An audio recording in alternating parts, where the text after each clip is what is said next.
Welcome back to Carmania, the place where history, engineering, and passion for cars come together.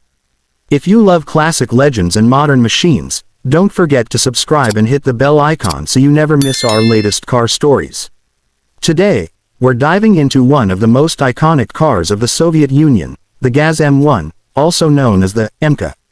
This car was more than just transportation, it was a symbol of an era, carrying with it the story of resilience, innovation, and national pride. The GAZ M1 was first introduced in 1936 by the Gorky automobile plant in the Soviet Union.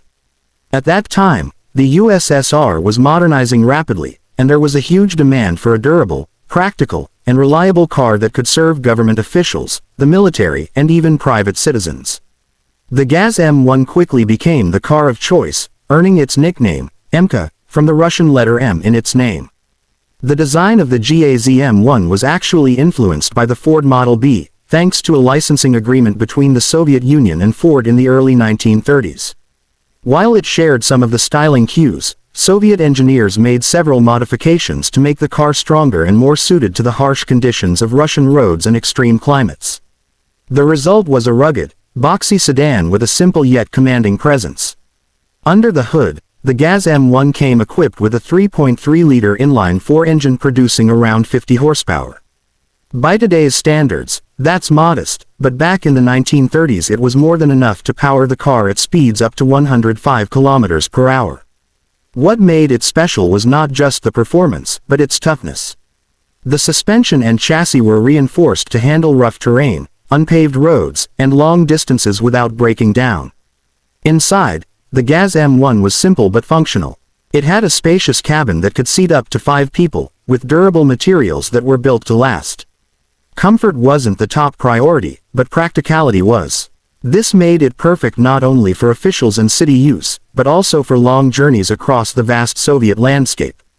The GAZ M1 also had an important role during World War II.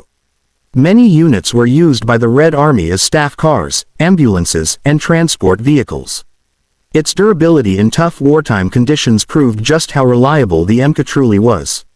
Even after the war, the car remained a symbol of Soviet engineering strength.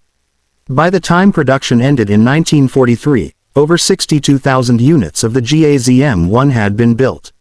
Today, surviving examples are rare and highly valued by collectors. Restored versions can often be seen in museums and vintage car shows, serving as a reminder of a car that shaped Soviet automotive history.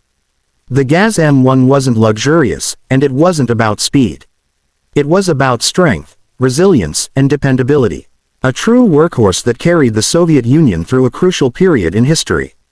That's it for today's deep dive into the GAZ M1, the legendary Emka.